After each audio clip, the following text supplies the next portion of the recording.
Ya, baik. Selamat pagi, selamat siang, selamat sore, dan selamat malam. Semuanya salam 24 jam ya.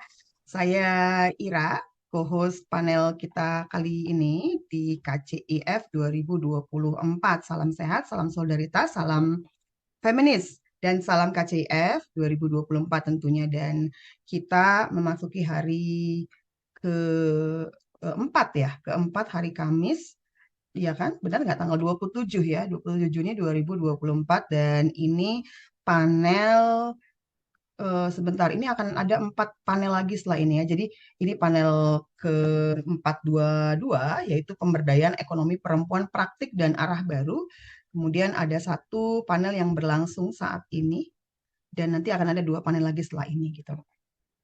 Baik, dan chair kita kali ini adalah Mbak Grace ya, Mbak Grace ini akan sharing panel kita kali ini dan beliau adalah PhD Independent, Grace Dewi PhD Independent Researcher, dan nanti teman-teman akan dipandu ya oleh chair kita dalam presentasinya dan juga dalam diskusi gitu. Saya langsung saja memberikan forum ini kepada Mbak Grace ya. Silakan langsung Mbak Grace diambil alih. Terima kasih semuanya. Halo semuanya, selamat datang di second annual Kartini Conference on Indonesian Feminism.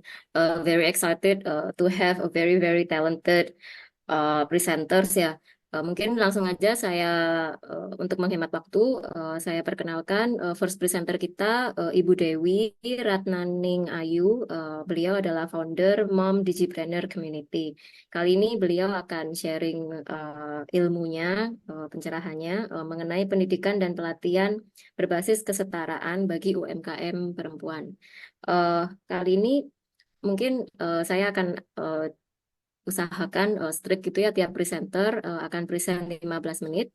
Terus setelah itu diikuti dengan presenter kedua, ketiga, dan selanjutnya. Pertanyaan-pertanyaan dari penonton silahkan ditanyakan di kolom Q&A. Kita nggak akan address chat kolom, tapi mohon semua pertanyaan dikumpulin di Q&A. Monggo waktu dan tempat saya persilahkan untuk Ibu Devi Ratnaningayu. Terima kasih. Baik, terima kasih Mbak Grace. Saya izin share screen ya, teman-teman. Ya, monggo. Oke, apakah sudah terlihat? Sudah, Mbak, sudah terlihat. Mbak. Oke, terima kasih atas kesempatan yang diberikan kepada saya ya, Mbak Ira dan teman-teman. Saya nyapa dulu. Assalamualaikum warahmatullahi wabarakatuh. Shalom, Om Swastiastu, Namo Buddhaya, salam kebajikan. Kali ini saya mau berbicara tentang pendidikan dan pelatihan berbasis kesetaraan bagi UMKM perempuan untuk pemberdayaan ekonomi ya. Jadi ini ada saling bersambung satu sama lain gitu kan. Nah, di sini saya sudah membagi beberapa topik. Jadi mungkin nanti diingatkan kalau misalnya ini ya kelebihan karena banyak yang dibahas di sini. Saya mau membahas bagaimana pentingnya pemberdayaan ekonomi perempuan di Indonesia, apa saja tantangannya. Kemudian ada profil UMKM perempuan di Indonesia dan kan tadi saya ngomong tentang pendidikan pelatihan, saya juga mau ngobrolin tentang konsep kesetaraan dalam pendidikan dan pelatihan. Dan ini studi kasus dari komunitas yang saya bangun dan kemudian ada kesimpulan. Tadi sekilas sudah dikenalkan oleh Mbak Grace. Saya adalah founder dari Cindaga Coms Digital Agency dan Mom Digipreneur Community. Saat ini saya base-nya di Malang ya. Mungkin ada yang di Malang nonton kali ini. Dan saya adalah fasilitator dan mentor untuk beberapa program-program ini ya, pendampingan UMKM seperti itu. Oke, jadi menurut jadi pendidikan dan pelatihan bisnis berbasis kesetaraan itu kenapa memegang peranan yang penting gitu ya? Karena konsep ini sendiri itu kan ada mengacu pada penyediaan akses yang setara dan inklusif buat perempuan dalam mengelola bisnis dan memahami hak-hak mereka gitu kan. Jadi ini sebenarnya pendidikan dan pelatihan bisnis ini tujuannya adalah untuk memperkuat keterampilan perempuan dalam mengelola usaha dan fokus pada menghilangkan stereotip gender dalam bisnis. Karena selama ini perempuan kan stereotipnya kalau misalnya berbisnis adalah perempuan nggak mungkin mampu deh berbisnis. Nah, seperti itu yang pengen saya hapus gitu sebenarnya dengan membentuk komunitas ini gitu dengan em, apa ya namanya berjuang bersama UMKM dan pebisnis perempuan yang ada di kota saya. Jadi saya berpendapat, saya yakin bahwa perempuan itu memang harus diajarkan untuk mengatasi berbagai hambatan sosial dan tentunya harus kolaborasi antara perempuan gitu ya. Karena selama ini perempuan itu dikenal saling menjatuhkan atau bagaimana. Nah, saya nggak sepaham dengan itu. Saya percaya bahwa ketika perempuan mensupport perempuan, mereka berbagi pengalaman, pengetahuan, dukungan itu dapat memperkuat diri mereka sendiri, komunitas mereka, dan bisnis mereka. Jadi di sini UMKM perempuan itu dapat memperoleh keterampilan melalui pendidikan dan pelatihan itu, dan tentunya dukungan ya untuk mengelola bisnis secara sukses dan berdaya tentunya ke depan. Nah, kenapa perempuan harus berdaya eh, secara ekonomi ya? Karena perempuan itu menurut penelitian berkontribusi signifikan terhadap produk domestik brutonya Indonesia dan pertumbuhan nasionalnya Indonesia. Mereka itu tidak hanya meningkatkan pendapatan keluarga, tapi juga menciptakan lapangan kerja apabila memiliki bisnis. Dan tentunya meningkatkan daya beli masyarakat juga dengan berbisnis itu. Dan perempuan di sini yang bekerja atau memiliki usaha sendiri dapat memberikan pendapatan tambahan untuk keluarga, di mana ini kontribusinya secara langsung adalah mengurangi tingkat kemiskinan. Kenapa? Karena perempuan itu cenderung mengalokasikan pendapatan mereka dari bisnis, dari bekerja untuk memenuhi kebutuhan keluarga seperti pendidikan, kemudian biaya kesehatan, dan bahkan pemenuhan nutrisi ya dengan membeli makanan-makanan yang bergizi. Dan tentunya kalau perempuan yang memiliki pendapatan yang lebih, ini dampaknya positif sekali pada kualitas generasi berikutnya gitu ya. Nah, perempuan yang berdaya secara ekonomi juga menurut penelitian dapat mengakses layanan kesehatan dan layanan pendidikan yang diperlukan, satu untuk diri mereka sendiri dan untuk keluarga. Kalau mereka kekurangan secara finansial, mereka itu tidak bisa mengakses gitu layanan-layanan kesehatan dan layanan-layanan pendidikan ini nggak jauh-jauh. Misalnya di desa tempat saya sekarang tinggal, pendidikan notabene untuk perempuan paling tinggi itu adalah sekolah menengah atas gitu ya. Sedangkan kalau mereka yang memiliki istilah katanya uang lebih dari keluarga yang berkecukupan atau berdaya secara ekonomi, mereka bisa mengakses pendidikan di universitas gitu ya. Jadi pemberdayaan ekonomi perempuan ini bisa merambah kemana-mana gitu ya. Dan ini juga masuk dalam peningkatan stabilitas dan perdamaian. Kenapa saya bilang begitu? Karena perempuan yang berdaya atau perempuan yang aktif bekerja itu cenderung lebih aktif ya dalam komunitas. Terus mereka itu vokal dan bisa mereka itu mau diajak berpartisipasi dalam acara rembuk-rembuk atau dalam acara yang ada kontribusinya lah buat masyarakat gitu ya. Dan mereka bisa menjadi salah satu pengambil keputusan gitu loh dalam acara tersebut ya, baik dalam tingkat keluarga atau masyarakat. Dan ini tentunya ke depannya kalau perempuan berdaya secara ekonomi tentunya dia berdaya juga dalam menciptakan kebijakan yang lebih adil dan inklusif gitu ke depannya. Nah, namun ada tantangannya memang dalam pemberdayaan ekonomi perempuan, di mana yang pertama, sini ada banyak ya, tapi saya masukkan beberapa yang menurut saya paling utama gitu. Yang pertama adalah keterbatasan akses perempuan terhadap modal dan pelatihan. Maka dari itu saya concern di bidang pelatihan juga untuk perempuan. Kemudian keterbatasan akses terhadap teknologi dan informasi, kemudian ada stereotip dan persepsi negatif ya tentang kemampuan perempuan dalam berbisnis, kemudian ada ini beban ganda, ada atau tanggung jawab ganda perempuan dalam mengurus rumah tangga, keluarga. Orang-orang tuh kayaknya masih kalau melihat perempuan berbisnis itu tampaknya nggak jauh-jauh keluarga saya sendiri aja melihat saya yang bekerja itu katanya ngapain kamu kerja, enak kan di rumah suami yang nyariin. Tapi kan nggak seperti itu ya. Nah, kemudian ada akses yang terbatas juga untuk jaringan profesional dan mentor, karena selama ini jaringan profesional dan mentor di Indonesia untuk bisnis memang kebanyakan laki-laki. Jarang ada yang perempuan. Kalaupun ada yang perempuan, dia jaringannya juga dia nggak bisa menjangkau terlalu jauh gitu kan. Nah, ini ada hubungannya sama isolasi geografis di Indonesia, karena Indonesia sendiri adalah negara kepulauan.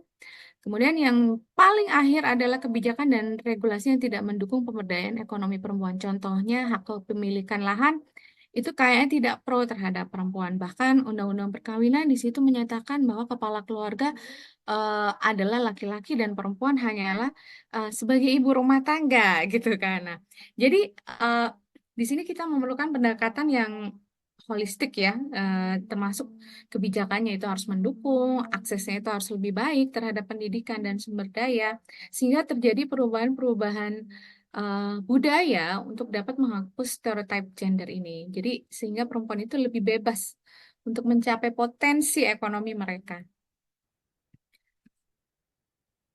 Nah, lanjut kepada profil UMKM perempuan di Indonesia. Kenapa saya ngomongin pemberdayaan ekonomi perempuan lewat UMKM? Karena berdasarkan data Kementerian Koperasi dan UKM Indonesia tahun 2022 ada 64,2 juta UMKM di Indonesia dan dia menyumbang 61% dari PDB Indonesia dan menyerap 97% dari total tenaga kerja di sektor swasta. Di mana dari 64,2 juta ini 60%-nya adalah perempuan ya. Kemudian sektor-sektor apa saja yang paling banyak ditekuni oleh perempuan? Yang pertama dia sektor perdagangan dan retail ya, eceran.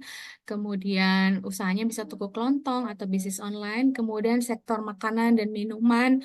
Itu juga sektor-sektor yang populer di kalangan perempuan pebisnis ya. Karena eh, kalau saya lihat dari komunitas yang saya dampingi selama ini, mereka ke, bisanya apa dan biasanya mereka bisanya oke saya bisanya bikin makanan dan minuman jadi mereka membuat bisnis yang dekat sama kehidupan mereka sehari-hari gitu ya. Tapi banyak juga perempuan yang terlibat dalam pembuatan seperti kerajinan tangan, fashion, tekstil dan produk-produk kreatif lainnya. Nah, konsep kesetaraan seperti apa sih yang saya tawarkan dalam pendidikan dan pelatihan bisnis? Eh, jadi saya dalam pelatihan-pelatihan atau pendidikan yang saya sampaikan kepada UMKM, saya menyediakan sumber daya dan dukungan yang diperlukan oleh semua bagi semua peserta gitu ya. Dan saya menyesuaikan metodenya ini antara satu peserta dan peserta yang lain biasanya kan nggak sama gitu kan. Terus apa yang dipelajari?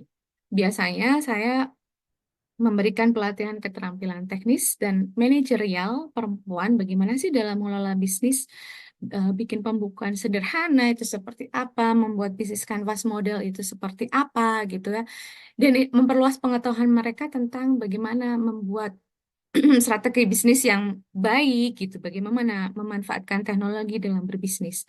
Nah, khasnya yang paling khas dari perempuan sebenarnya adalah eh, perempuan itu dalam komunitas saya memang harus membutuhkan dukungan kepercayaan diri emosional yang sangat besar gitu ya. Karena banyak dari mereka itu yang tidak memiliki kepercayaan diri atau kepercayaan terhadap kemampuan mereka gitu kan. Jadi kita tuh berharap support dari sisi psikologisnya dan dari sisi emosional, bagaimana mereka sharing, kemudian berbagi pengalaman kehidupan mereka sehari-hari dalam membangun bisnis, kemudian juga care work dalam bisnisnya itu disandingkan dengan kegiatan sehari-hari dengan keluarga. Jadi itu sangat menarik sekali ya.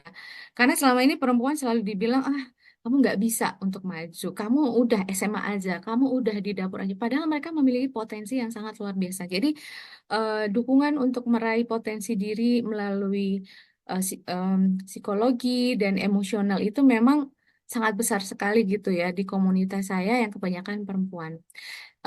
Dan komunitas saya juga memfasilitasi akses perempuan untuk modal, kemarin kerjasama dengan beberapa pihak ketiga untuk memberikan modal. Kemudian memberikan informasi dan jaringan bisnis kalaupun misalnya mereka membutuhkan pelatihan yang sekiranya kami tidak bisa memberikan, kami akan mereferensikan mentor yang profesional untuk memberikan pelatihan tersebut gitu kan. Nah, kami juga memberikan di komunitas kami memberikan dampingan dan harapannya ke depan itu dilakukan oleh banyak pihak juga ya untuk produk-produk hukum dan kebijakan karena sekarang membuat bisnis itu banyak sekali license atau izin-izin yang harus di apa namanya harus dimiliki oleh UMKM atau pebisnis contohnya NIB, nomor Mbak izin Devi, tiga berusaha. menit lagi waktunya ya, Mbak. Baik, Mbak Ira, terima kasih. Kemudian ada PIRT, halal, BPOM, dokumen ekspor impor, dan bahkan pendampingan untuk masalah-masalah pribadi sampai KDRT karena kemarin kejadian ya di komunitas kami. Nah, studi kasus di komunitas kami, jadi saat ini Momdigipreneur Community hampir mencapai 200 orang. Dari sebelumnya mereka nggak tahu email itu apa, mereka jadi lebih paham tentang sosial media, bagaimana memanfaatkan marketplace dalam mengembangkan bisnis. Kami juga membimbing pembuatan BMC, pitch deck, business plan, dan produk-produk hukum, dan untuk mendapatkan bantuan modal. Tapi again, tantangan yang paling banyak ditemui adalah stereotyping dan beban ganda perempuan dalam menyeimbangkan kehidupan rumah tangga, bisnis, dan care work sehari-hari. Dan sebagai kesimpulan, penutup, meskipun menghadapi berbagai tantangan ya, perempuan pengusaha di sini saya lihat dapat berkontribusi secara signifikan terhadap pertumbuhan ekonomi dan kesejahteraan masyarakat dan juga kesetaraan gender dalam pembangunan karena mereka turut membangun masyarakat di sekelilingnya ya. Jadi dibutuhkan dukungan yang lebih baik dan akses yang lebih baik untuk perempuan yang berbisnis baik itu dari sisi pembiayaan, pelatihan dan kebijakan yang mendukung. Ini bukan masalah moral atau keadilan sosial tapi kunci ya teman-teman untuk bagaimana memberikan pembangunan yang berkelanjutan yang inklusif, salah satunya dengan memberdayakan perempuan. Oleh karena itu, pemberdayaan ekonomi perempuan menurut hemat saya harus menjadi prioritas dalam setiap agenda pembangunan. Itu saja dulu dari saya. Terima kasih Mbak Ira dan Mbak Grace. Saya kembalikan ke Mbak Grace, silahkan. Terima kasih, ini menarik banget ini presentasinya Bu Devi, benar-benar sesuatu yang apa ya sangat penting menyentuh benar-benar daily life, roda-roda persediaan perekonomian kita gitu. Cuman apa? Saya tahu mungkin akan ada banyak pertanyaan nih nanti ke Mbak Devi.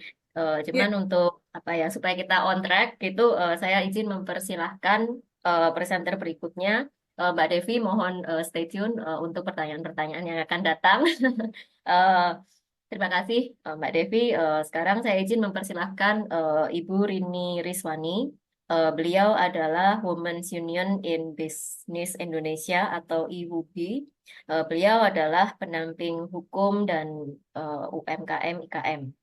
Kali ini beliau akan share knowledge-nya mengenai penguatan ekonomi perempuan disabilitas. Waktu dan tempat saya persilahkan pada Ibu Rini Riswani.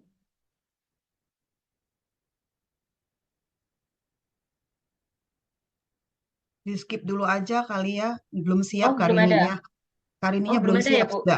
Sudah ada, tapi belum siap kayaknya. Tadi telat datang. Oke. Jadi langsung di berikutnya aja. Oh, oke, oke. Baiklah, kalau gitu izin memperkenalkan Ibu Insinyur Nurul Utami. Apa udah ada? Ini sudah ada. Ada, Mbak. Oke, selamat pagi, siang, sore, Ibu. Ibu Nurul.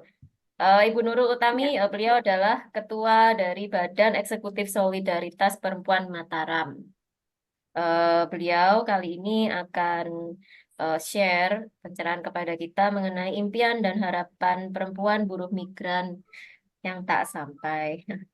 Pengalaman dari Nusa Tenggara Barat. Waktu dan tempat saya persilahkan Ibu nanti 3 menit sebelum 15 menitnya selesai saya izin mengingatkan ya Bu Nurul. Silakan Bu. ya. Baik, terima kasih Mbak Ira. Ketemu lagi, meskipun di Dumai ya. Ya, selamat malam di NTB. selamat pagi mungkin di daerah lain, atau selamat siang dan selamat sore. Perkenalkan, saya Nurul, saya lengkapnya Nurul Utami, saya Ketua Solidaritas Perempuan Mataram.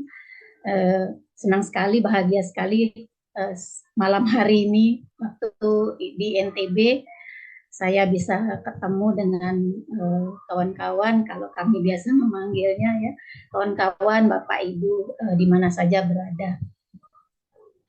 Saya senang sekali dan bahagia bisa dipercaya hari ini, malam ini menyampaikan satu tema yang bagi saya ini sangat tidak jauh-jauh dari kehidupan kita sehari-hari di NTB dan juga situasi-situasi perempuan di NTB.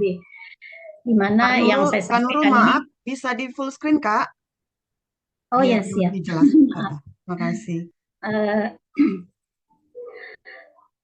Situasi ini adalah situasi kehidupan perempuan buruh migran, kalau kami menyebutnya itu di Nusa Tenggara Barat saat ini adalah kalau itu kan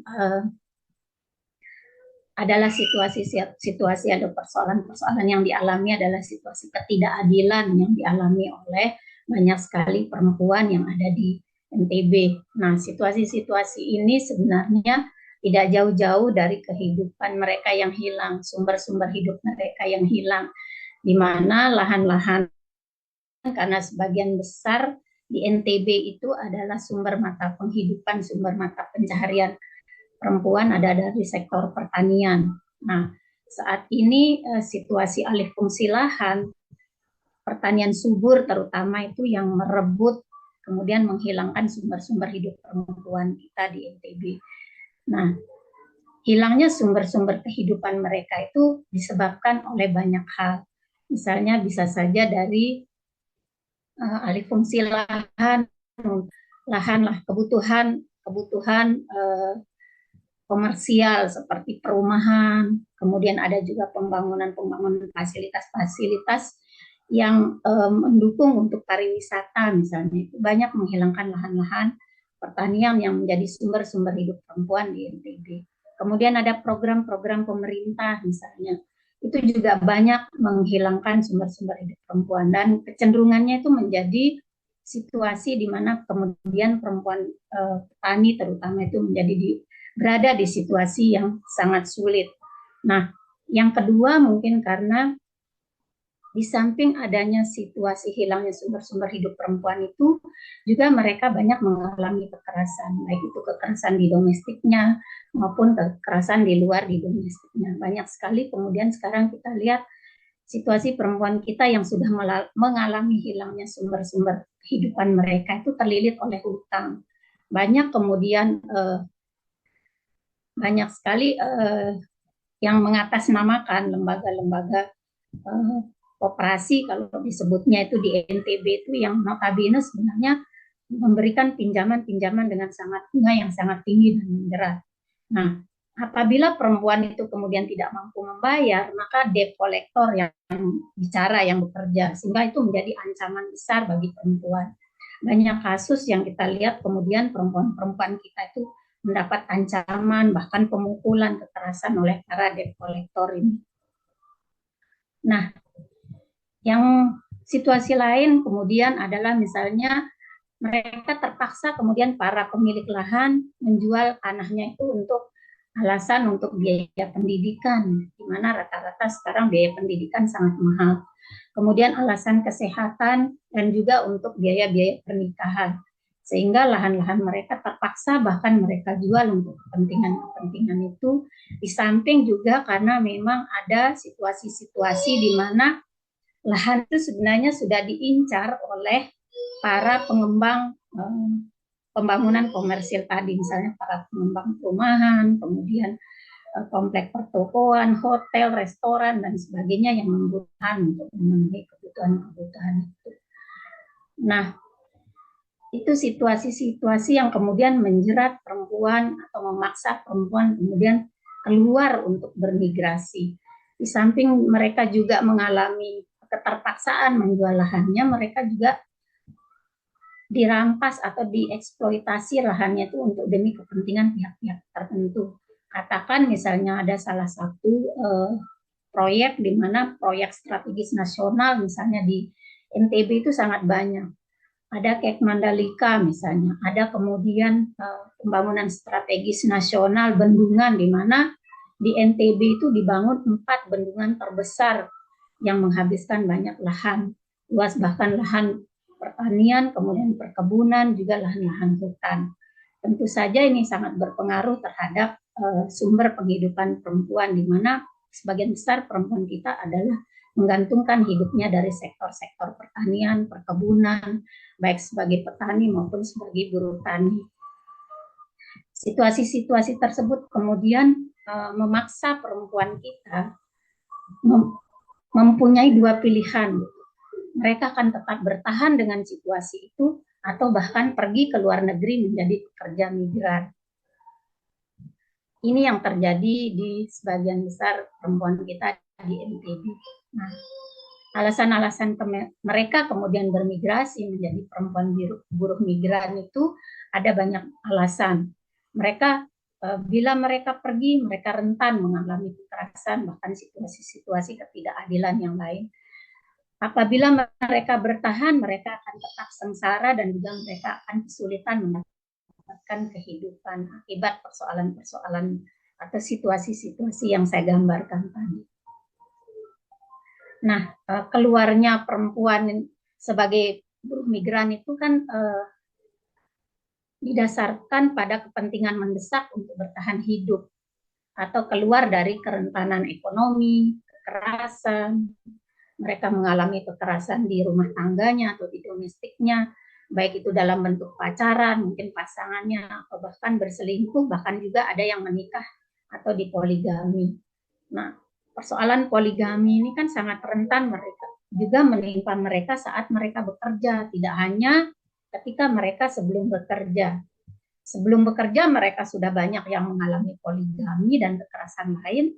Ketika mereka keluar dari kampungnya ke luar negeri menjadi pekerja migran, juga mereka rentan mengalami persoalan-persoalan ini, termasuk soal poligami. Ketika dia bermigrasi atau bekerja di luar negeri, kecenderungannya banyak kemudian pasangannya yang menikah lagi, bahkan juga tidak hanya menikah 1 bahkan 2 istri. Itu banyak kita temukan NTB. Hal ini tentu sangat rentan dialami oleh para perempuan pekerja migran kita. Nah, untuk pemenuhan ekonomi ini terutama untuk kepentingan atau kebutuhan pembiayaan pendidikan, kesehatan, seperti tadi yang saya gambarkan juga terjerat oleh hutang ya. Kalau kita di NTB khususnya di Lombok itu menyebutnya bank rontok katanya, karena pagi-pagi sudah pintunya itu sudah diketok-ketok sama para debt collector, atau bahkan ada yang menyebutnya bank subuh dan sebagainya. Kecenderungan ini dialami oleh perempuan, terpaksa mereka meminjam bank subuh atau bank rontok. Ini kan sebenarnya adalah karena penelantaran ekonomi oleh pasangannya. Bisa jadi ketika perempuan itu berpisah, kemudian dia menanggung lagi beban pengasuhan, bahkan beban pendidikan, beban kesehatan, semuanya ditanggung oleh perempuan. Hal ini tentu saja akan lebih kuat mendorong perempuan itu mencari kehidupan yang lain di luar negeri, itu sebagai pekerja migran. Karena biasanya juga beban ini atas desakan-desakan keluarga, baik itu orang tuanya, saudaranya, bahkan pasangannya. Alasannya untuk merubah nasib, untuk biaya pendidikan, bahkan membeli rumah. Bahkan ada juga yang terpaksa harus pergi ke luar negeri itu untuk menebus tanahnya atau rumah yang mereka gadai. Nah, bagaimana perempuan ini kemudian keluar dari situasi agrarisnya sebagai petani, situasinya saat ini tidak menjanjikan akibat dari alih fungsi lahan untuk pembangunan fisik tadi, termasuk perumahan komersil, gedung, jalan, dan fasilitas pendukung, itu tidak hanya terjadi ujuk-ujuk gitu. Sebenarnya persoalan ini adalah persoalan yang lama yang tidak pernah terselesaikan sampai akar persoalannya gitu. Jadi bukan hal baru lagi, tapi memang ini persoalan yang sudah dari zaman ke zaman yang tidak berubah gitu kan. Tidak ada kebijakan kemudian yang mendukung atau mengatur bagaimana supaya alih fungsi lahan untuk pembangunan fisik, gedung, jalan, dan juga adanya program-program pemerintah termasuk persoalan untuk kebutuhan militer, misalnya pariwisata, olahraga, dan sebagainya, yang banyak menghabiskan lahan-lahan sebagai ruang hidup perempuan itu tidak diatur dengan baik, gitu. Di mana akan dibangun fasilitas perumahan, di mana akan dibangun fasilitas untuk militer, untuk pariwisata, dan sebagainya, itu tidak diatur dengan baik di NTB, sehingga kalau kita melihat di Perda Izin RT Bu RW Nurul kurang sendiri 3 menit itu, ya waktunya. ya Mak, ya ini sebenarnya kan situasi ini juga dibaca oleh para tekong kalau kita menyebutnya, atau para calo, untuk membujuk kemudian perempuan-perempuan kita itu untuk bermigrasi ke luar negeri dengan harapan dan iming-iming yang sangat bagus, sangat indah, yang menjanjikan gaji tinggi, kemudian dia akan hidupnya akan lebih baik dan sebagainya. Dan sebagian besar para tekong ini adalah orang-orang terdekat mereka, bukan orang dari kampung mereka sendiri. Nah, janji-janji itu banyak yang dijanjikan oleh tekong, tapi pada faktanya itu ada akan perubahan-perubahan yang akan terjadi terhadap kehidupan perempuan, baik itu positif maupun negatif. Yang positif misalnya mereka tentu saja menghasilkan sumber ekonomi yang kontinu selama mereka bekerja. Tapi kemudian yang negatifnya itu banyak kemudian mereka yang menjadi korban TPPO, kemudian ada yang menjadi mereka dieksploitasi, meskipun mereka sadar dieksploitasi, tapi kemudian mereka tidak berdaya untuk keluar dari situasi itu. Dan juga banyak hak-hak mereka yang dilanggar. Alasan mereka bermigrasi, terutama sebagian besar ke negara-negara Arab itu, tujuan utama perempuan NTB bermigrasi itu sebagian besar adalah ke negara-negara Arab.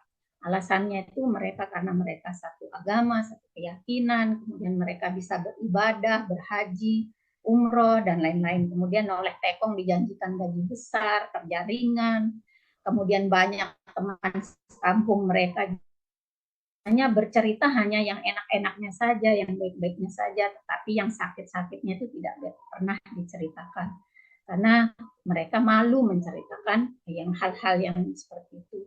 Nah, yang menjadi tantangan juga sekarang sebenarnya sebagian besar para calo, para ini adalah sebagian besar itu adalah akhir-akhir ini di tahun-tahun mulai 2022 sampai 2024 itu kecenderungannya yang menjadi calo itu adalah perempuan gitu. Nah, ini tantangan terbesar kita dalam bagaimana kemudian kita melakukan penegakan terhadap penegakan hukum dan sebagainya, karena kita akan berhadapan dengan perempuan. Nah, strategi calo besar ini adalah salah satu strategi calo besar yang notabene adalah laki-laki itu dalam meraih atau membujuk calon-calon PMI yang bekerja ini lewat perempuan-perempuan yang dijadikan sebagai calo gitu. Nah, fakta-fakta yang kita temukan bahwa banyak sekali korban TPPO ini karena mereka kurang pengetahuan, kurang informasi, dan juga secara kapasitas mereka. Bu Nurul, izin Bu, ya, waktunya habis nih, siap. mohon wrap up. Ya. Oke, ya, 2-3 lagi nih, kekerasan, kemudian ada kekerasan seksual, kekerasan fisik, hak katanya yang tidak diberikan, dan sebagainya. Dan ini semuanya adalah fakta-fakta di mana perempuan-perempuan di NTB itu banyak mengalami hal-hal seperti ini. Ini yang sering kita temukan, yang didampingin juga oleh SP. Selama 1 tahun kita mendampingi, bahkan ada sekitar 12 kasus di tahun 2023. Nah, ini Kak, data-datanya maaf ya. Kak, waktunya Ya. sudah habis, nggak bisa lagi. Terima Karena kasih. terbatas. Iya, terima kasih, Mbak Grace. Ya, mungkin nanti penonton bisa follow up di Q&A ya ke Ibu Nurul. Mohon maaf ini Bu, karena keterbatasan waktu. Siap. Tapi ini presentasinya sangat menarik. Mudah-mudahan nanti bisa memantik perbaikan di depannya ya mengenai kondisi perempuan-perempuan di NTB. Selanjutnya saya izin memperkenalkan Ibu Nani Ibu atau Ibu Rini udah ready atau belum ini? Ibu Rini Riswani. Halo, selamat sore, siang, pagi. Ibu Rini Riswani, apa ada? Oh, nampaknya belum belum ada ini. Ini Ibu Nani. udah ada Mbak, Oh, Mbak udah ada. Grace. Heeh. Kak Nurul, maaf, boleh di stop dulu share screen-nya? Oh ya, siap. Heeh. Oke, selamat datang Ibu Rini Riswani. Eh, Kali ini saya akan memperkenalkan presenter berikutnya, yaitu Ibu Rini Riswani. Beliau adalah Women's Union in Business Indonesia atau IWUBI. Beliau adalah pendamping hukum dan UMKM IKM. Kali ini beliau akan share mengenai penguatan ekonomi perempuan disabilitas. Waktu dan tempat saya persilahkan kepada Ibu Rini Riswani. Eh, saya juga akan ketat ini Bu, nanti ketika kurang dari jatah waktunya 15 menit, 3 menit sebelumnya, saya akan ingatkan Ibu Rini untuk mulai wrap up gitu ya Bu ya. Terima kasih, waktu dan tempat saya persilahkan.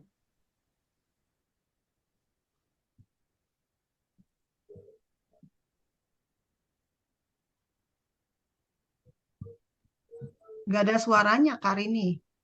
Suaranya nggak ada. Ya, belum ada Bu Rini.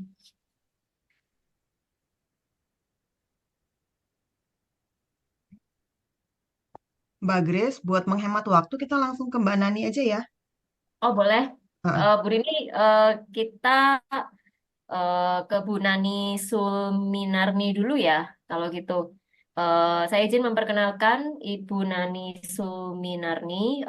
Beliau adalah Ketua Pengurus Yayasan PK, juga adalah Direktur dari Ashoka Asia Tenggara. Kali ini beliau akan share topik yang sangat menarik ini, berdaya dengan serba sedikit. Nah, waktu dan tempat saya persilahkan kepada Ibu Nani Sulminarni. Silahkan, Bu. Baik, terima kasih Kak Grace. Selamat malam semuanya. Senang bisa berada di sini. Saya akan share screen. Oke. Ya, saya sengaja memilih topik ini karena selama ini selalu kalau kita bicara soal ekonomi itu dalam perspektifnya adalah hal yang besar-besar gitu ya. Kali ini saya akan bercerita berdasarkan pengalaman pemberdayaan perempuan pala keluarga selama ini. Ini sekilas aja bahwa di Indonesia itu format keluarga tuh banyak sekali ya. PK itu menemukan lebih dari 14 gitu format keluarga. Yang salah satunya itu adalah kategori perempuan pala keluarga yang juga beragam modelnya, bukan hanya ibu dan anak, tapi juga ada gadis dengan ini ya, lajang dengan saudara dan sebagainya. Nah, data di Indonesia mudah-mudahan semuanya mengikuti trennya terus naik ya jumlah perempuan pala keluarga, dan pada Susenas yang terakhir itu sudah hampir ke 16% angkanya. Itu juga kalau data BPS kan kita biasanya ada ini ya, underestimate. Data PK sendiri menunjukkan setiap 4 keluarga di Indonesia itu 1 dikepalain oleh perempuan. Ini wilayah kerjanya PK, saat ini kami sudah menjangkau 27 provinsi dari 36 provinsi yang ada. Ini profilnya, jadi cerita apa yang saya sharingkan nanti adalah berdasarkan dari realita ya, perempuan pala keluarga di Indonesia, terutama yang sudah terorganisir di dalam PK seperti ini. Kalau kita lihat, sebagian besar memang di usaha kecil, bahkan sangat kecil gitu ya, dengan penghasilan rata-rata di bawah kebutuhan pengeluarannya. Jadi kalau penghasilannya itu dikurang dari 1 juta, 84% itu berpenghasilan kurang dari 1 juta per bulannya, dengan kebutuhan pengeluaran yang membutuhkan pengeluaran segitu tuh hanya 61% gitu. Jadi lebih ada sejumlah perempuan pala keluarga yang kebutuhannya di atas dari penghasilannya. Nah, bagaimana sebetulnya selama ini tuh ruang juang gerakan ekonomi PK selama ini sangat konvensional gitu, dengan selalu kalau kita bicara ekonomi, pemberdayaan ekonomi, kita bicaranya tuh modal, lalu soal pemasaran dan keterampilan gitu ya. Dan kemudian kami mendekatinya dengan membangun sebuah kelembagaan ekonomi koperasi gitu. Jadi kita punya koperasi untuk permodalan, koperasi simpan pinjam, kemudian pemasaran itu dengan usaha bersama, lalu juga pelatihan-pelatihan keterampilan. Karena ini selalu yang menjadi apapun kok dalam pemberdayaan ekonomi pendekatannya tuh selalu ini gitu, termasuk pemerintah. Walaupun di PK sendiri kita menempatkan pemberdayaan ekonomi ini sebagai entry point, jadi pintu masuk untuk mengorganisir. Pengorganisasian kami sendiri sebetulnya lebih kepada perjuangan kesetaraan dan keadilan martabat perempuan keluarga itu sendiri, di mana ekonomi ini menjadi salah satu pintu masuk karena memang kemiskinan menjadi wajah dari perempuan kepala keluarga maupun keluarga yang dikepalain oleh perempuan. Jadi empat hal ini yang selama ini menjadi framework kerangka kerja dalam pemberdayaan ekonomi di PK. Namun kita karena komunitas PK itu tidak masuk dalam kategori apapun yang dibikin oleh Kementerian Koperasi misalnya, terkait dengan usahanya, skala usahanya, kategori usahanya, pemasaran dan sebagainya itu nggak masuk. Jadi selalu berada di dalam kerangka pengentasan kemiskinan. Kalau pendekatan kerangka pengentasan kemiskinan, sifatnya selalu bentuknya adalah bantuan-bantuan gitu ya, sehingga alih-alih dia mengubah sebuah sistem, dia justru melanggengkan sebuah proses kemiskinan dan pemiskinan, menempatkan posisi di situ. Karena ini dia, jadi ada dimensi patriarki yang sangat luar biasa dalam kebijakan ekonomi kita, lalu dominasi sistem kapitalis yang mewarnai semua, mulai dari soal permodalan, soal penguasaan pasar, soal distribusi, kontrol terhadap produk dan sebagainya, itu semuanya sudah begitu. Kita melihat selama 20 tahun bagaimana perubahan waktu kami memulai tahun 2000-an itu di pasar-pasar tradisional, khususnya di kampung-kampung, 97% itu perempuan, dan produk yang dipasarkan juga lebih dari 80% produk lokal. Tapi sejak 10 tahun terakhir itu landscape-nya berubah sangat drastis. Yang berjualan sudah mulai hampir 50-50 di pasar tradisional itu. Di beberapa pasar tradisional walaupun masih terlihat seolah-olah dominan perempuan, tapi perempuan-perempuan sebagian besar itu menjadi perpanjangan tangan dari pemilik modal, dan produknya itu sudah mulai bergeser pada produk-produk kapitalis, produk-produk pabrikan gitu. Nah ini makanya yang kecil itu akan terus berada di situ. Karena itu kita coba mengubah satu cara pandang ya, untuk melihat bagaimana sih sebetulnya pemberdayaan perempuan ini harusnya. Apakah benar kita harus melihat merambah pasar global, misalnya indikatornya nanti ekspor, yang itu nggak mungkin bisa dicapai oleh ibu-ibu PK dalam kondisi sistem yang begitu luar biasanya. Karena itu kita coba melihat dengan perspektif tadi kecil, tapi berdaya itu seperti apa sih? Seperti semut misalnya di kebun binatang, dia nggak kelihatan gitu. Atau apa tuh mikroba di kebun binatang, dia nggak kelihatan gitu. Tapi dia sebetulnya sangat penting dalam mengurai sebuah ekosistem. Itu prinsipnya. Nah, ini tadi sudah data-data makro saja.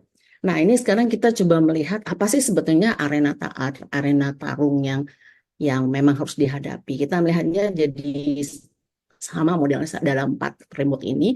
Yang pertama itu sebetulnya adalah soal konsumen. Kita selama ini melihatnya ibu-ibu itu dari perspektif produksi saja ya. Tapi sebetulnya ibu-ibu juga bagian dari sebuah sistem ekonomi sebagai konsumen. Kemudian distribusi itu selama ini kan juga ibu-ibu sebetulnya menjadi perpanjangan tangan dari para kapitalis akhirnya gitu, dengan pendekatan yang sebelumnya, dan sumber-sumber daya produksi yang tergantung akhirnya kan, misalnya menenun, benang itu sudah impor sebagian besar, sehingga ketika pasar global bergejolak, ibu-ibu penenun juga kesulitan. Nah, ini harus dikembalikan lagi. Dan yang terpenting juga soal care ekonomi, karena kan kontribusi terbesar perempuan sebetulnya di sini gitu yang nggak dianggap. Nah, ini yang menjadi kerangka berpikir kita. Bagaimana kemudian kita mewujudkannya dalam skalanya kecil. Jadi kita nggak mikirin lagi, wah harus merambah pasar global, tapi bagaimana kita membangun ekosistem, mini ekosistem di lokasi-lokasi, ya, membuat ekosistem sendiri di lokasi-lokasi. Ini tidak mudah gitu, tapi ini satu model yang kita coba kembangkan beberapa tahun terakhir. Yang pertama untuk apa karena sudah ada koperasi dan sebagainya, kita coba dia tuh menjadi satu kesatuan gitu ya, dengan pasar itu membentuk pekamart di mana para produsen ibu-ibu ini bisa mulai saling membeli, kemudian sebagai produsen sekaligus sebagai konsumen. Terus kita melawan paradigma produk-produk misalnya air kemasan, mie kemasan dan sebagainya. Dan ini perlawanan yang sangat sulit ternyata karena selama lebih dari 10 tahun kita abai terhadap hal ini sehingga menjadi hal yang normal sepertinya gitu untuk kalau acara makanannya tuh bolu, minumannya kemasan gitu. Itu udah sampai merambah ke pelosok-pelosok bahkan kecil. Terus kalau jualan di warung isinya 75% tuh produk dari luar, bahkan kacang goreng pun harus yang dari merek tertentu gitu. Padahal di situ produksi kacang yang mereka bisa goreng sendiri dan sebagainya. Jadi mengubah paradigmanya itulah yang paling berat di dalam pemberdayaan ekonomi menurut kami gitu. Nah, hal-hal yang lain ini kemudian bisa terbangun ketika sudah ada giroh ya, sudah ada kemarahan, sudah ada semangat gitu untuk melakukan perubahan itu untuk menjadi tidak tergantung lagi. Jadi misalnya waktu krisis minyak goreng, nah itu kesempatan tuh kita untuk memperkenalkan sistem change gitu. Bagaimana kalau cuma mengandalkan, oh nanti ada bantuan minyak itu kita akan terus seperti itu. Tapi bagaimana mengubah, bikin sendiri aja gitu pohon kelapa, minyak kelapa gitu, dengan kemudian mulai menggerakkan lagi menanam kelapa. Kalau ada yang menikah, melahirkan, tanam satu pohon kelapa dan sebagainya. Jadi tradisi-tradisi itu.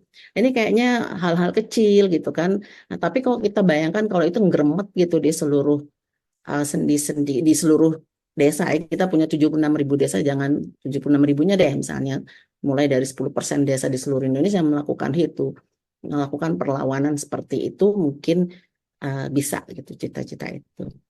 Kita bahkan mencoba menghidupkan lagi barter, bukan menghidupkan, lebih memang masih hidup ya, jadi Sorry, pasar nanti barter itu masih hidup Pak, ya. kayaknya kurang 3 menit, Bu. Ya, pasar barter itu masih ada nyawanya di beberapa lokasi. Itu kita coba dokumentasikan, jadikan model, disebarluaskan ke wilayah-wilayah lain agar mulai dihidupkan lagi sistem pasar barter. Dan juga pasar produk lokal. Jadi makan yang kau tanam yang kau makan itu menjadi slogan juga bagi komunitas peka, sehingga bangga gitu kalau saya makan 75% hasil yang di piring saya dan yang saya tanam sendiri loh gitu. Jadi dengan begitu menghemat berapa. Mereka diajarkan juga cara home ekonominya gitu. Dari banyak yang dibeli itu berapa persen sih yang sebetulnya mereka bisa produksi sendiri. Ya, gerakan kecil-kecil itu yang kita kemudian jadikan juga bahan belajar bersama oleh komunitas ini. Ini kira-kira kalau dulu kita bergerak lebih banyak di 1, 2, dan 3, sekarang juga di yang 4 ini, yaitu mengubah kerangka pikir framework change. Saya rasa itu sangat penting ya. Ekonomi itu artinya apa sih buat kita dan di mana kita dalam posisi sistem ekonomi global maupun nasional yang sangat mengabaikan perempuan dan konsumen. Oke, begitu. Terima kasih. Terima kasih banget ini Bu Nani, sangat-sangat on time waktunya. Terima kasih Bu. Selanjutnya saya ingin mempersilahkan Ibu Rini Rizwani. Apakah Ibu Rini? eh, Iya, selamat datang kembali Bu Rini Rizwani. Suaranya masih Suaranya belum nggak ada. terdengar Bu.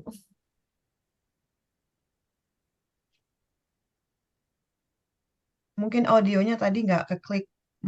Ya, audionya kita klik. kiri bawah mungkin Bu Rini, join audio. Kalau enggak biasanya Kak Rini leave dulu, Zoom nanti masuk lagi, gabung lagi. Gitu.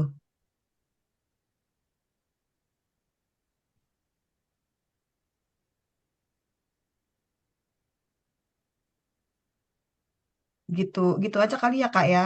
Nanti Kak Rini gabung lagi. Atau kalau ada dua device bisa pakai satu lagi mungkin.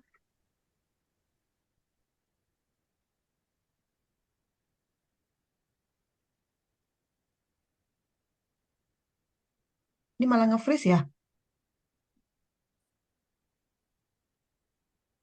Oke. Sambil nunggu Kak Rini mungkin dilanjut aja kali ya Mbak Grace ya. Presenternya sih udah semua Mbak, Iya, kecuali Bu Rini. nanti nanti bisa mungkin bisa ditanggepin dulu ya. Mbak Grace bisa ngasih komentar dulu atau pertanyaan ke yang tiga karena kita kan harus jalan terus nanti Iya, iya, oke. ada panel Mungkin, lain. ya Hari mungkin ini bisa itu ya sembari Bu Rini mm-mm. mencoba menyelesaikan masalah Ya, teknisnya gitu ya. Kita bisa mulai dari Q&A. Eh, Mohon para peserta yang mungkin ingin bertanya pada narasumber, pertanyaannya bisa disampaikan di eh, apa tab Q&A. Mau nanya presenter siapa, terus Bapak Ibu identitasnya siapa, dari mana, pertanyaan ditujukan kepada presenter yang mana.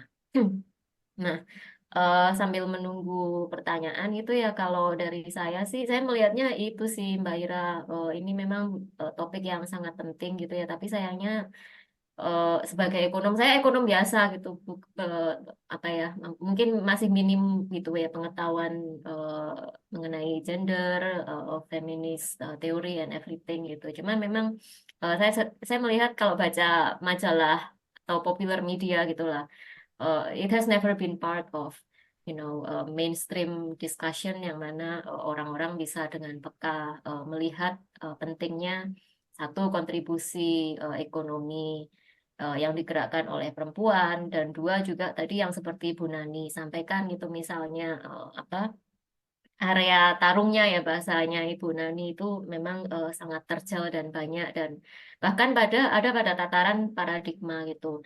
eh Mungkin sih kalau aku curious aja gitu, pengen nanya gitu ke para presenter gitu ya. Eh Seringkali kita mempunyai kewajiban yang sama gitu. Kayak bayar pajak sama, potongan apa-apa sama gitu ya. Tapi eh, salah satu sumber produksi gitu ya, karena backgroundku banker gitu ya. Salah satu sumber produksi itu adalah kepemilikan rumah gitu, akses eh, untuk memiliki tempat tinggal gitu. Eh, Pernah nggak gitu kira-kira ibu-ibu narasumber eh, addressing itu gitu sebagai salah satu factor of production gitu. Karena kan kebanyakan UMKM yang ada gitu ya, khususnya yang mikro gitu, kebanyakan izinnya itu kan izin industri rumah tangga gitu. Artinya proses produksi dan everythingnya itu dilakukan di rumah dia sendiri gitu. Nah, tapi sebelum sampai ke situ artinya dia harus bisa memiliki rumah gitu.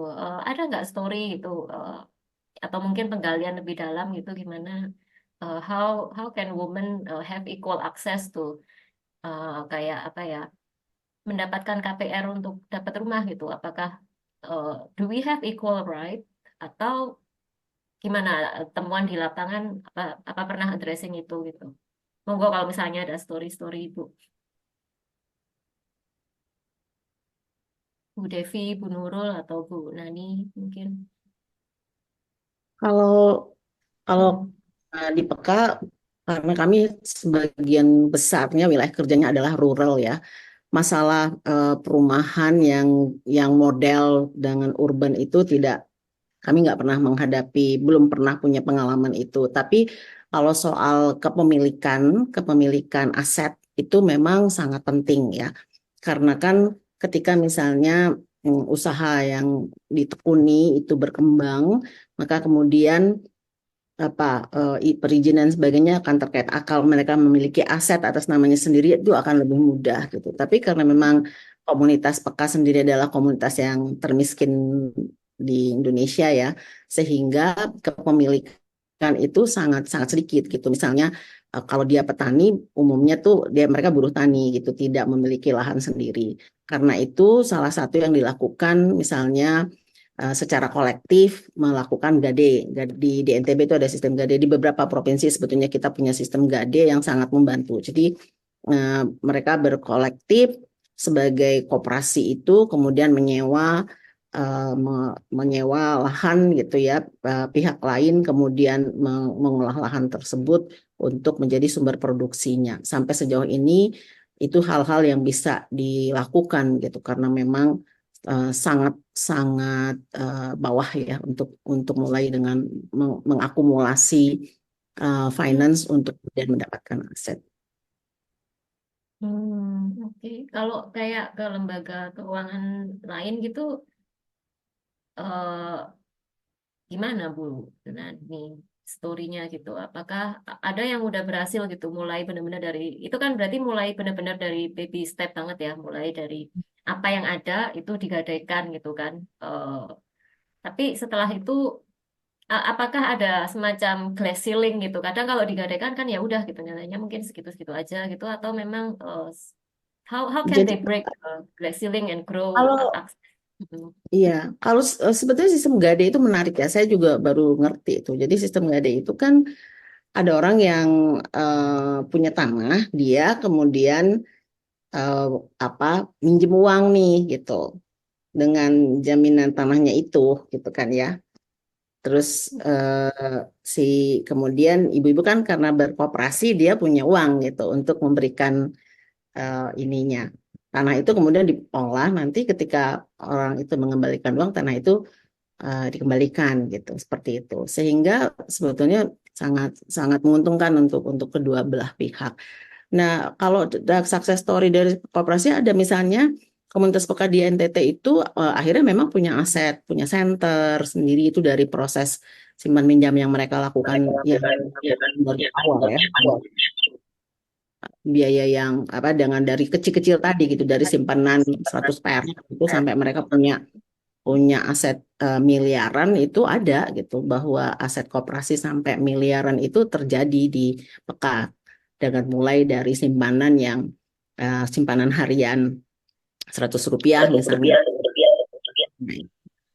Bisa Mbak itu seperti itu jika tidak diganggu-ganggu ya dengan regulasi-regulasi pajak dan sebagainya, dijadikan target-target. Ketika misalnya terregister sebagai koperasi kan itu udah akan dilihat, apalagi ketika mereka kemudian menggunakan bank untuk menyimpan simpanannya. Kalau misalnya masih ada yang liquidnya tersisa ya kan mereka simpan taruh di bank gitu ya. Itu kan kemudian kelihatan bahwa mereka punya Iya, kekayaan.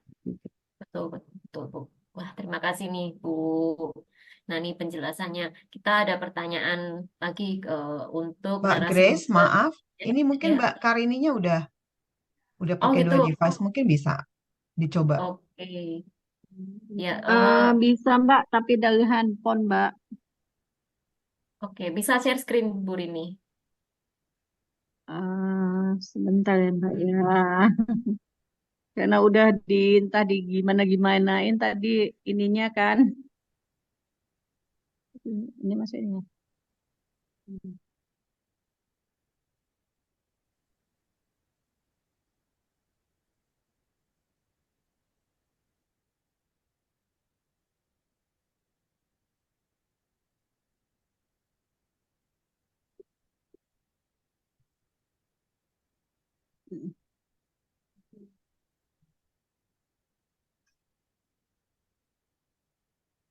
Udah Mbak. Hore. Udah nih, kelihatan. Cakep. Oke, maaf ya semuanya. Assalamualaikum warahmatullahi wabarakatuh. Saya Waalaikumsalam. jadi dua satunya di laptop, satunya di handphone karena nggak tahu masalahnya. Baik, perkenalkan nama saya Rini Wiswani. Saya eh, sebenarnya sih saya pendamping hukum UKM dan IKM dan kebetulan kemarin memang saya ada eh, membuat suatu, kenapa ya kok perempuan disabilitas ini nggak ada yang ngelihat sistem ekonominya dan harus ada yang apa-apa mereka tidak punya usaha atau gimana. Dan akhirnya saya membuat suatu program ya, penguatan ekonomi perempuan disabilitas, dan alhamdulillah itu saya menemukan mereka sebagai pembatik dan lain-lain. Ini sedikit aja Mbak, mungkin karena memang udah waktunya juga ini. Jadi yang kami lakukan di komunitas saya, penguatan ekonomi perempuan disabilitas merupakan hal yang kami menjadikan suatu poin dalam program kami.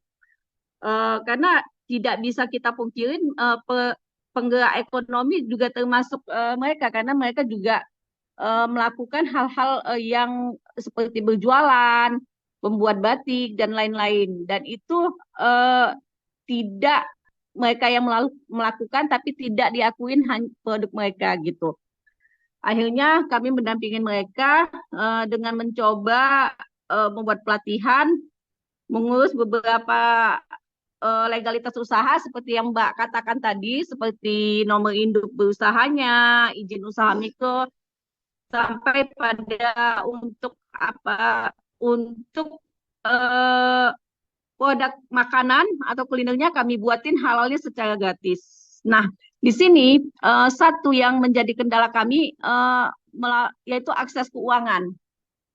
Di sini sangat sulit kendalanya karena memang di lembaga keuangan seperti bank dan lain-lain ini mereka mempunyai akses yang sangat sulit. Hingga akhirnya seperti peka tadi ya, kami juga membentuk suatu koperasi dan koperasi itulah yang menjembatanin mereka untuk menjadi untuk modal usaha, dan akhirnya sekarang juga sudah dilirik oleh beberapa bank dan memberikan bunga dengan pinjaman lunak. Kemudian upaya pemberdayaannya setelah kami lakukan itu saat ini mereka memang lebih kreatif. Jujur saya bilang disabilitas ini sebenarnya sangat kreatif, dan mereka itu kalau misalnya sudah berbuat, mereka harus sampai selesai dan betul-betul teliti apa yang mereka kerjakan. Dan itu membuat hasil-hasil dari produk mereka itu totalitas daripada kita. Yang malah kita yang normal ini terkadang gimana ya, kalau kurang sedikit sudah gitu kan. Kalau mereka totalitas dalam mengerjakan produk, itu yang menjadi daya tarik saya sendiri. Hingga akhirnya saya membuat kemarin itu menjadi suatu kreasi untuk siapa-siapa yang berhak didampingin dalam pendampingan perempuan disabilitas ini. Kami mengambilnya di suatu SLB di kota saya, dan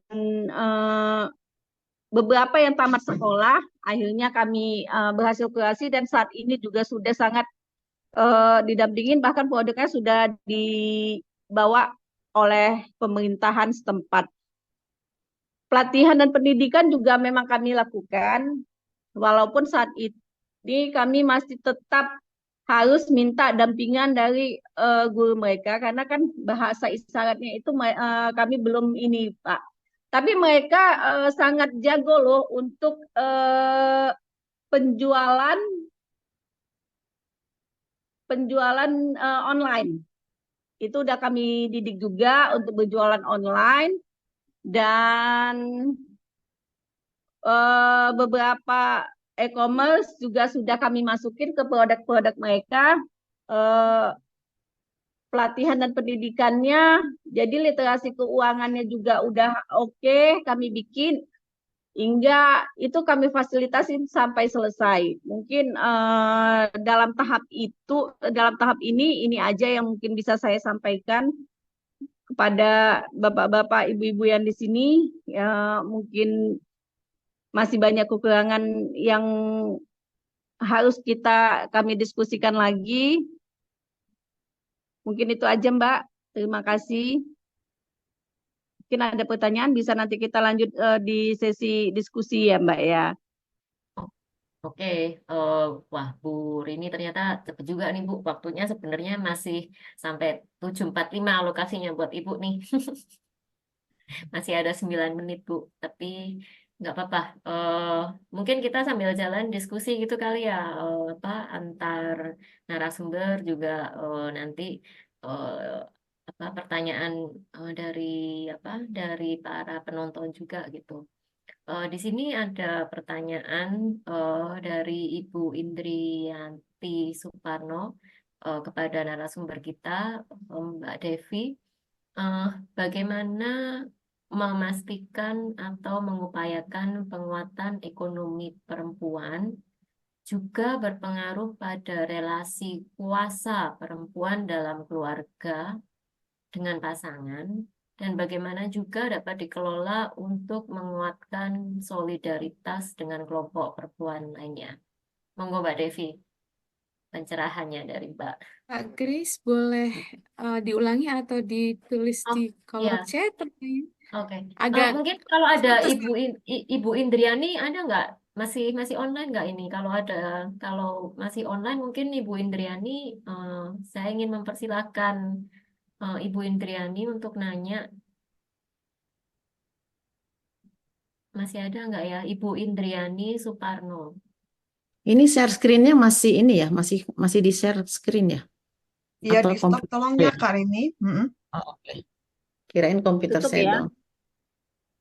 Bu Indriani, masih ada sih. Halo Bu. Aku ask to unmute boleh nggak ya?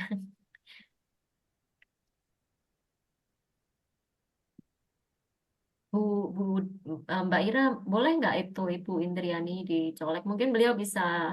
Itu Oh, ada tuh nggak bisa lagi oh, meet oke, oke, katanya. oke. Saya coba bacakan ulang deh. Saya coba bacakan ulang. Bagaimana memastikan atau mengupayakan penguatan ekonomi perempuan juga berpengaruh pada relasi kuasa perempuan dalam keluarga dengan pasangan, dan bagaimana juga dapat dikelola untuk menguatkan solidaritas dengan kelompok perempuan lainnya. Itu Mbak Devi.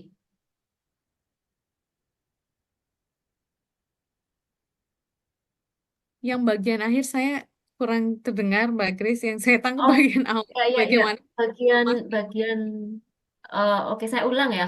Bagaimana Yang bagian memastikan, akhirnya aja setelah oh, relasi kuasa. eh, se, oke. Bagaimana juga dapat dikelola untuk menguatkan solidaritas dengan kelompok perempuan lainnya. Itu Mbak Devi. Monggo Oh, Mbak. baik. Untuk menguatkan solidaritas. Mm-mm. Baik. Oke, pertanyaannya, bagaimana memastikan penguatan ekonomi perempuan juga berpengaruh terhadap relasi kuasa dan bagaimana juga juga dapat dikelola sehingga terjadi ini Solidaritas gitu kan ya. solidaritas perempuan. Heeh. Oke, ini agak-agak ini ya, ini pertanyaannya sangat bagus sekali. Terima kasih Ibu Indriati karena terkait relasi kuasa ini juga jadi salah satu tantangan ya yang saya sebutkan tadi sebenarnya dalam presentasi saya bahwa, tapi mungkin nggak secara eksplisit relasi kuasa gitu ya, tapi di komunitas yang kami dampingi, yang saya dampingi saat ini, meskipun Meskipun kami berdaya, sebenarnya saya mau menjawab pertanyaan Mbak Grace tadi itu sebenarnya ya. Meskipun kami memiliki misalnya penghasilan yang lebih gitu kan, ada kalanya kami tidak eh, terkait relasi kuasa ini masih agak susah memang diupayakannya. Contohnya bagaimana? Tadi terkait sistem kepemilikan ya, tadi Mbak Grace sempat nanya. Nah, untuk perempuan, kalau kita mau KPR nih, Mbak Grace ya, di bank, kita Hmm, tetap harus memberikan tanda tangan suami loh ya. Kita nggak bisa hmm, main KPR sendiri kayak gitu ya. Nah, relasi kuasa kalau misalnya dalam bidang ekonomi terkait kepemilikan aset masih belum bisa, tapi relasi kuasa misalnya dalam memanage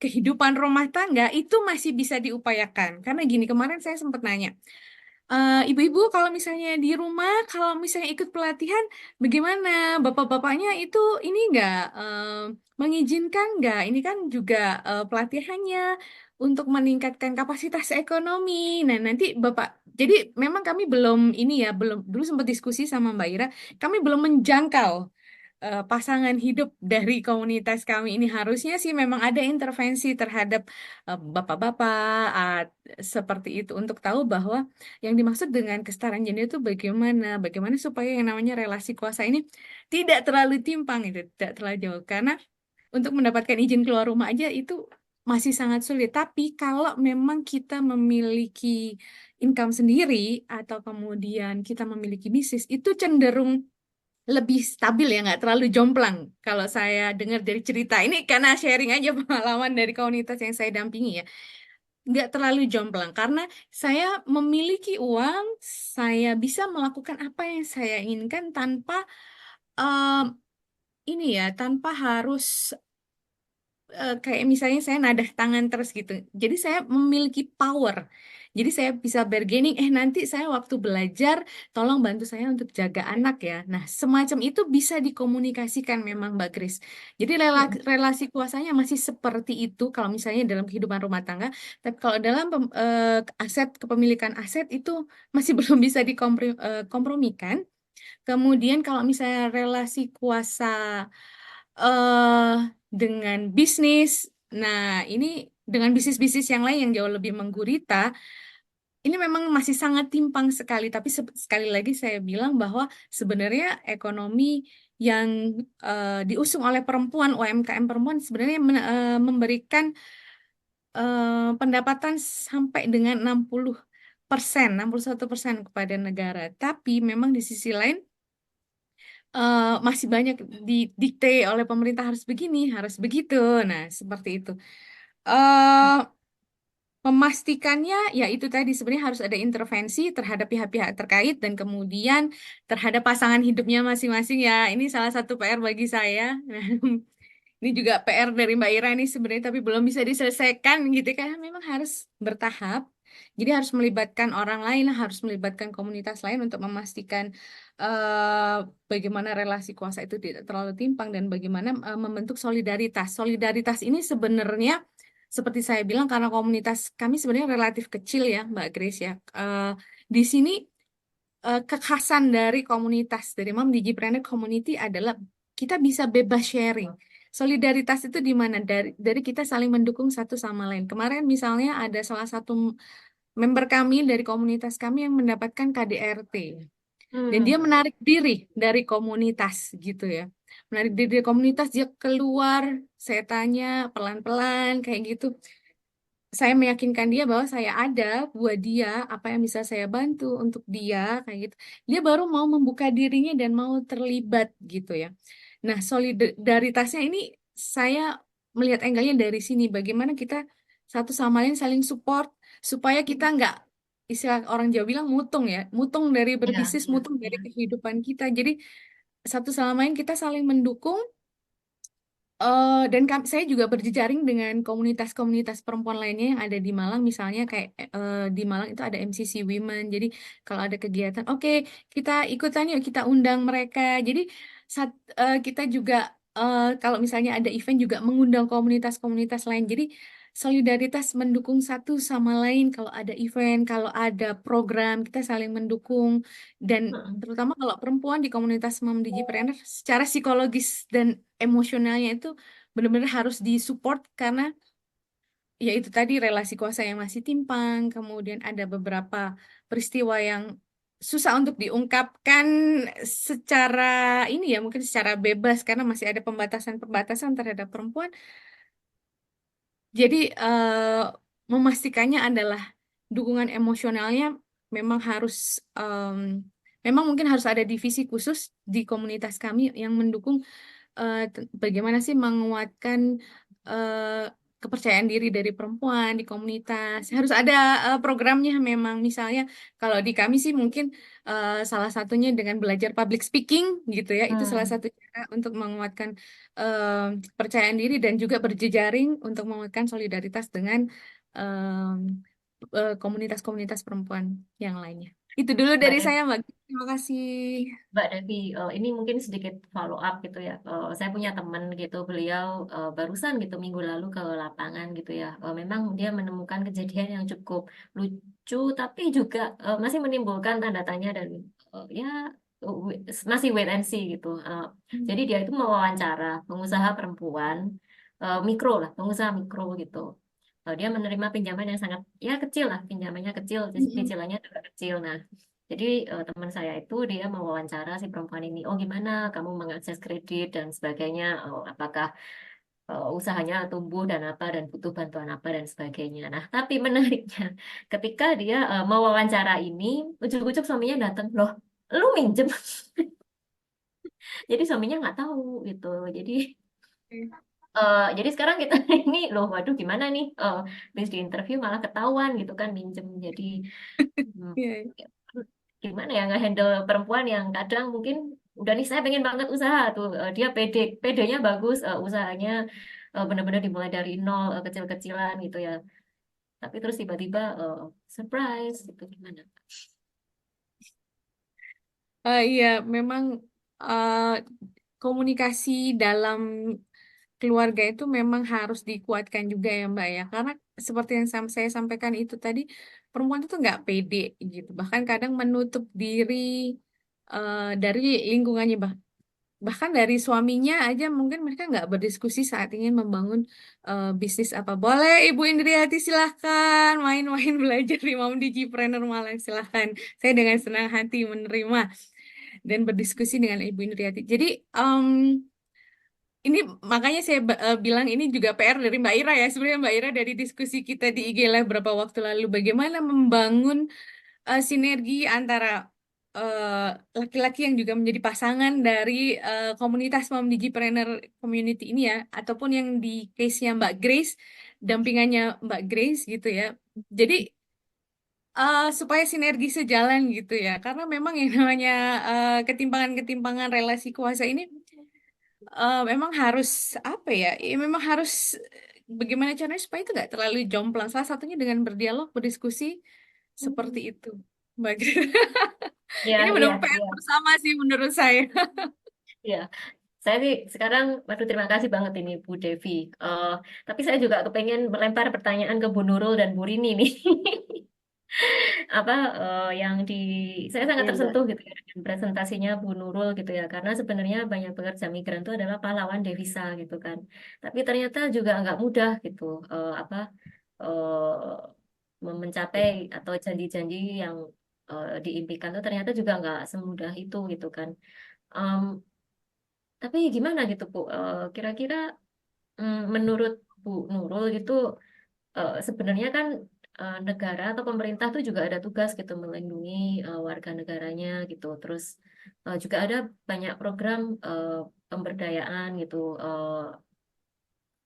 Apa gitu yang kira-kira masih menjadi gap gitu. Kenapa masih ada tadi yang Ibu Nurul cerita gitu ya perempuan-perempuan yang ya harapannya untuk mendapat penghasilan lebih dan sebagainya menggapai impiannya ternyata harus makan janji-janji yang kurang tepat gitu kan ya Bu ya dan mungkin saya pengen lempar juga pertanyaan ke Bu Rini gitu tadi kan Bu Rini adalah pendamping hukum UKM gitu kan. Eh, tapi kita tadi juga tahu dari cerita narasumber lain bahwa kadang hak perempuan itu nggak sama gitu untuk mendapat kredit pun itu kadang masih harus minta tanda tangan orang lain gitu kan nggak bisa sendiri gitu.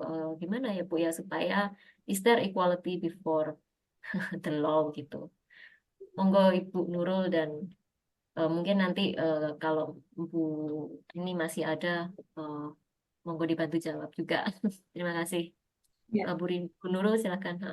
baik. Terima kasih Mbak Grace. Jadi sebenarnya kalau melihat situasi-situasi perempuan buruh migran kita ini sebenarnya kan dari pemerintah sebenarnya sudah ada undang-undang PMI nomor 18 tahun 2017. Nah, di dalam undang-undang itu sebenarnya sudah dijelaskan,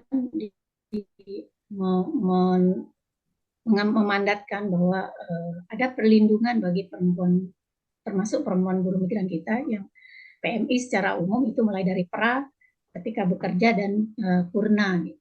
Nah, saat purna ini sebenarnya di mana peluang bagi para PMI kita untuk mendapatkan peningkatan atau pemberdayaan ekonominya. Dari kasus yang beberapa, dan dari 12 kasus di tahun ini yang pernah kita tangani, SP Mataram tangani, itu sebenarnya kan sebagian besar itu mereka adalah korban TPPO, perdagangan orang. Nah, sudah jelas-jelas bahwa mereka sangat menderita dari sisi psikologis, dari sisi fisik, dan sebagainya, sehingga mereka dipulangkan itu oleh negara. Itu kewajiban negara untuk memulangkan mereka. Purna PMI itu sebenarnya masih ada kewajiban negara untuk memberikan mereka juga, termasuk ada restitusi kalau bagi yang ini yang menjadi korban. Namun faktanya, sekali lagi faktanya bahwa tugas-tugas itu kadang-kadang tidak semuanya, tidak sepenuhnya dilaksanakan oleh negara. Bahkan kecenderungannya banyak kemudian para pemerhati PMI yang kemudian menggedor-gedor, mendorong-dorong negara untuk melakukan tugasnya itu. Sebenarnya ini kan sudah kalau kita bilang kewajiban negara, tetapi kewajiban negara pun kadang-kadang tidak sesuai dengan harapan para PMI kita. Ada restitusi misalnya kerugian yang harus ditanggung gitu terhadap korban atau PMI kita yang menjadi korban TPPO, tapi kemudian harus digedor-gedor dulu baru itu diberikan gitu. Dan harapan kita sebenarnya sebagai pemerhati PMI sebenarnya kan supaya PMI kita ini mendapat perlindungan yang komprehensif dari negara. Tidak hanya perlindungan fisiknya, tidak hanya perlindungan psikologisnya, tapi juga terhadap perlindungan ekonominya. Bagaimana kemudian pasca bermigrasi itu PMI ini menjadi kuat secara ekonomi sesuai dengan harapan-harapannya yang diiming-imingin oleh para calon tadi. Nah, sebenarnya sejak keluarnya Kepmenaker tahun nomor 260 tahun 2015, itu kan sebenarnya sudah menutup keran bagi perempuan, bagi PMI yang akan bermigrasi ke 19 negara di negara-negara Arab sana. Tapi kemudian dengan ditutupnya keran oleh pemerintah, justru semakin kencang, semakin deras arus pengiriman PMI ke negara-negara Arab tadi, 19 negara. Nah, ini yang menjadi persoalan gitu. Ini sebenarnya keran ditutup, tetapi arus pengiriman PMI kita makin kencang. Dan kalau kita lihat data sebenarnya di tahun 2022 itu ada 17.252 pengiriman yang prosedural yang melalui jalur resmi lewat pemerintah. Itu data yang kita dapat dari PT3MI NTB. Tetapi yang pulang itu lebih dari 17.000 di tahun 2022, bahkan sampai 2023 36.000 yang pulang. Berarti ini kan 2 kali lipatnya gitu yang unprosedural. Ini yang jadi persoalan. Tantangan kita di situ. Ketika Kepmenaker ini belum dicabut, tetapi arus pengiriman PMI ke luar negeri itu justru makin kencang dan semakin banyak korban. Nah, kemudian lahir Undang-Undang PMI, sebenarnya itu harapan bagi para PMI kita untuk dapat perlindungan. Tapi sekali lagi tantangan kita juga akan dalam hal penegakan Undang-Undang PMI. Banyak kasus kemudian yang kita dampingin sudah sampai masuk di jalur litigasi, sudah masuk kemudian LPSK sudah turun, tetapi kemudian ketika mendapat restitusi pun itu masih sangat sulit didapatkan oleh PMI kita, apalagi untuk membangun sektor ekonominya. Syukur-syukur kalau PMI kita itu bisa sukses. Memang ada sukses story, tetapi jumlahnya sangat sedikit kuantitasnya. Lebih banyak yang kalau tadi kita melihat data yang berangkat 17.000 yang tercatat, yang pulang itu 76.000. Artinya kan lebih banyak yang tidak tercatat daripada yang tercatat. Iya, Itu sih iya. Mbak tantangannya kalau kemudian kalau dari sisi apa yang sudah kami lakukan sebenarnya di Solidaritas Perempuan, kita tetap mendampingin PMI yang katakan bermasalah, berpersoalan ini sampai mereka bisa benar-benar kuat. Sayangnya SP Mataram kalau dari sisi ekonomi tidak melakukan pemberdayaan ekonomi, tetapi kami tetap mendorong pemerintah untuk memberikan hak-hak PMI ini dari sisi ekonominya. Misalnya kalau di Undang-Undang PMI kan sudah jelas gitu bahwa mereka juga harus pasca bermigrasi mereka harus mendapatkan penguatan dari pemberdayaan secara ekonomi. Itu yang kami lakukan. Iya, Mungkin iya, iya. peka yang lebih ini nanti akan lebih komprehensif memberikan pemberdayaan ekonominya. Iya, iya, Begitu Mbak. Mbak Grace. Terima kasih Bu Nurul. Saya sih belum pernah ke Mataram ya Bu ya. Nanti mudah-mudahan saya bisa ada kesempatan ke Mataram ngobrol dengan Bu Nurul. Siap. Apa ya? Ditunggu di Mataram Kisah-kisah Bu nanti Mbak Nurul itu Grace. benar-benar membuka wawasan gitu karena nggak banyak orang yang mengerti gitu ya lika-liku dari pekerja migran gitu kan karena memang yang banyak di media atau apanya itu kan kisah sukses, kisah bagusnya gitu kan. Sedangkan Ya. penting juga semakin banyak orang yang tahu gitu ternyata untuk menggapai impian itu banyak juga medan-medan terjal Ya. yang harus dilalui dan mungkin mudah-mudahan nanti ke depan semakin banyak juga policy makersnya kita yang aware gitu apa lika-likunya gitulah. Eh, Nah, mungkin nanti Bu Rini ini bisa membantu mencerahkan kita gitu, Bu. Gimana gitu supaya perempuan-perempuan itu bisa mempunyai apa ya equality before the law, mempunyai apa ya, mampu menarik perhatian yang lebih banyak juga gitu mungkin dari para policy maker gitu. Mungkin supaya kebijakan-kebijakannya nggak gender neutral gitu loh, Bu. Karena mungkin kalau gender neutral ya mungkin kurang pas gitu kan. Karena secara seperti yang Bu Nani cerita gitu medan medan perempuan itu ternyata lebih lebih terjal gitu gimana Bu Rini? Mbak Grace, maaf, waktu kita kan ini sebenarnya tinggal 2 menit lagi ya. 2 menit ya, Saya oh harus iya. membuka panel berikutnya, tapi saya bisa memberikan tambahan waktu ya, sekitar mungkin 3 menit gitu ya. Oke mungkin jadi gimana nih saya kejar Bu Rini terus kita closing gitu kali ya. Iya, iya, secara singkat aja ya Karini. Oke, Iya mau istirahat. iya Mbak. Kalau di kami ya, ketika itu ketika mereka tidak bisa mendapat litigasi dari perbankan dan lain-lain, eh, itu kami datangkan Mbak. Dan kita memang harus wajib ada seperti ini loh aku yang jamin gitu. Nah, eh, anak disabilitas itu memang tidak ada akses perbankan sama sekali. Dan ketika dalam setahun kami kasih produknya dan lain-lain, mereka hanya bisa memberi bantuan perbankan itu ke koperasi kami. Dan koperasi itulah yang kami dari koperasi itulah kami menyalurkan bantuan ke pinjaman lunak itu ke anak-anak disabilitas, ke pelaku usaha disabilitas itu. Itu solusi yang kami dapatin setelah kami duduk bersama dengan pemangku perbankan.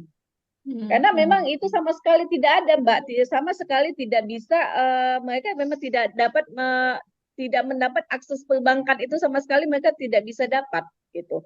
Mungkin nanti kita juga sama-sama bagaimana caranya mereka ini bisa kita bisa menembus gimana pelaku usaha disabilitas ini bisa menembus perbankan tanpa ada penjamin.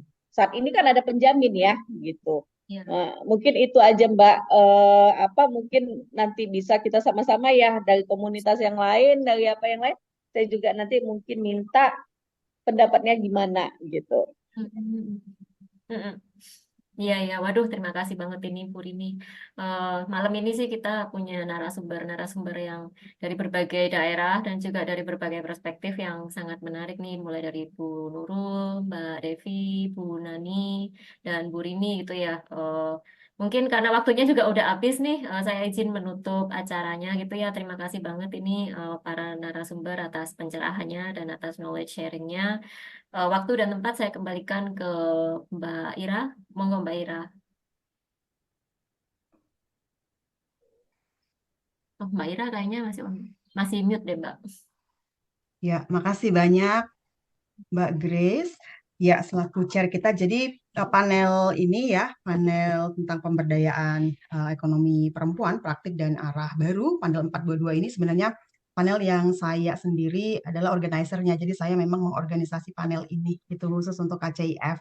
Jadi di KCIF ini saya mengorganisasi ada 6 panel ya, termasuk panel ini gitu. Jadi saya memang menghubungi itu langsung beberapa presenter kita gitu. Dan karena di KCIF itu kan ada 2 cara sebenarnya ya untuk menjadi bagian dari KCIF. Pertama, submit abstrak terbuka secara individu, tapi juga bisa submit abstrak proposal gitu. Jadi saya membuat abstrak panel gitu ya atau proposal panel kemudian diajukan ke KCIF gitu prosesnya, dan ini akan sama terus setiap tahunnya seperti itu. Jadi silahkan nanti teman-teman untuk membuat untuk KCIF yang berikutnya bisa membuat panel ya, mengorganisasi panel seperti yang saya lakukan ini, lalu kemudian mengirimkan proposal atau abstrak panel itu ke KCIF, ke komite KCIF, dan kalau bisa juga disertai dengan abstrak masing-masing presenter gitu.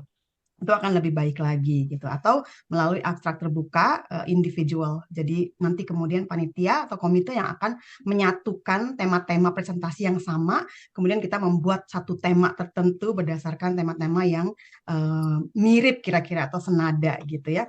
Maka teman-teman bisa menyaksikan 40 panel yang ada di KCIF ini. Terima kasih banyak Mbak Grace selaku chair kita yang sudah berkenan men-sharing ya, menjadi chair di panel ini. Luar biasa sekali, boleh kasih applause ya atau kasih Dengan love, senang ada hati. reactions di sana. Terima Terima kasih kasih Mbak nih Chair. ke Mbak Saya Ira. kasih love dulu. Terima kasih Mbak Nani di tengah-tengah jadwal dan kepadatannya masih bersedia diundang jadi presenter di panel ini. Mbak Devi juga, Kak Rini juga, Kak Nurul di sana, yang saya ketemu Kak Nurul itu pada saat etnografi feminis saya untuk disertasi. Jadi saya melakukan etnografi, salah satunya itu ada di Lombok, itu Lombok Barat dan Lombok Timur, tentang pekerja rumah tangga migran. Senang sekali ya kita presentasinya luar biasa. Wonderful presentation, kita benar-benar banyak belajar gitu, dan teman-teman semua mudah-mudahan terus semangat dan kuat sampai hari Minggu ya di KCIF ini ya, ditunggu di panel-panel berikutnya. Hanya ada pengumuman sedikit dari saya, setelah ini kita akan ada 2 panel lagi ya sebelum berakhir hari keempat KCIF kita di hari Kamis 27 Juni ini. Yang pertama jam 20.15 ini sebentar lagi, itu dengan host Farid di sebelah kamar sebelah. Tema panel kita adalah tinjauan sosio-antropologis Islam dan hak-hak LGBTIQ di Indonesia, LGBTIQ+ di Indonesia, problem negosiasi dan agenda transformasi. Jadi ini salah satu panel yang diorganisasi langsung oleh Farid supaya ada isu-isu ini masuk di dalam panel KCIF, karena tahun lalu ada beberapa panel yang tidak masuk, tidak ada abstrak yang masuk, maka kita kemudian berinisiatif mengorganisasi panel itu. Kemudian di 424 itu saya hostnya setelah ini di jam 20.15 sampai 21.45 itu ada pendidikan politik dan kepemimpinan perempuan, dan chairnya adalah Dr. Adriana Feni, ada Mbak Feni. Dan kalau tadi di panel Islam dan LGBT itu chairnya adalah Mas Aan Ansori atau Gus Aan Ansori gitu. Itu saja pengumuman dari saya. Terima kasih sekali lagi. Oh, saya sebelum saya tutup lupa saya foto bareng. Boleh dong dibuka kamera atau videonya buat foto bareng dulu, buat dokumentasi kita bersama. Oke, saya akan ambil. Ada yang mau buka? Halo Mbak Utari. Sudah? Nggak ada lagi yang mau buka? Ini ada beberapa dari Peka ya. Oke, saya ambil fotonya ya. Izin 1, 2, Oh, ini masih ada yang mau buka ini, Kak Hadijah. Oke, 1, 2, 3, boleh senyum. Oke, pemberdayaan ekonomi perempuan, yes. Terima kasih banyak sekali lagi. Mohon maaf atas segala kekurangan. Kasih semua. Saya mohon izin ya, salam solidaritas, salam feminis, dan salam KJIF. Terima kasih Ya, semuanya. sukses terus, sehat selalu, Mbak Ira. Ya, Mbak Grace juga. Makasih Mbak Nani ya. Saya tutup Zoom-nya. Kak Nurul, Kak Rini, Dwan Devi ya. Terima Sampai kasih. ketemu. Dadah. Sampai ketemu lagi. Ya, makasih.